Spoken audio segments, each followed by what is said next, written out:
Здравейте, аз се казвам Ваниса и ще ви науча да правите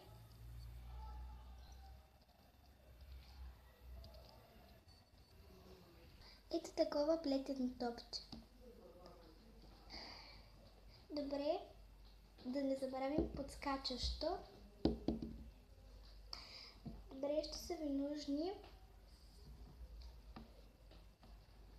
много ластички,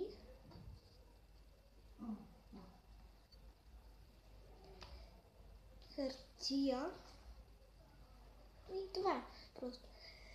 Добре, вземете хартията, я намачкайте и я направете на една топка. Ето, така примерно. Вземете ластички и само ги слагайте така около хартийната топка и ще стане ето такова топче. Но са ви нужни много ластички. Много ластички. Моето съм го направила в два цвята, аз това ще го направя в един.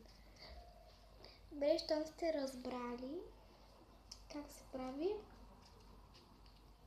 значи сте разбрали как се прави просто. Добре, просто го увивате цялото в ластички и става ето такова. Това е много интересно нещо да плетеш. Да правиш такива различни фигурки.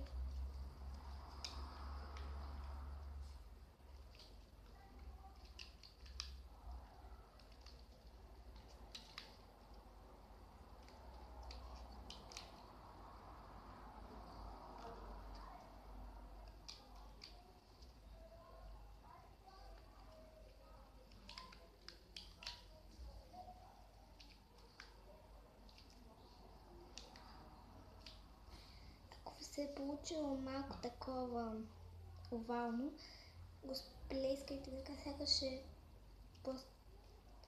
сякаш е пластилин. Ето, беше малко овално и стана ето такова кръгло.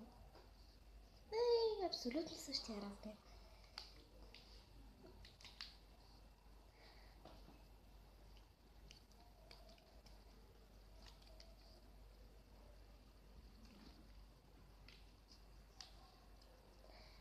Увивате го от всякъде, отгоре, отдолу, отляво, отдясно.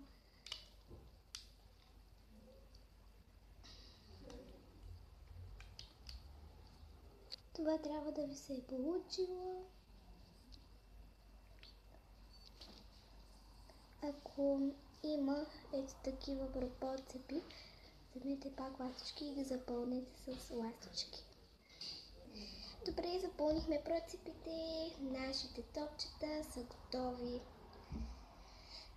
Добре, чао, ще се видим и друг път.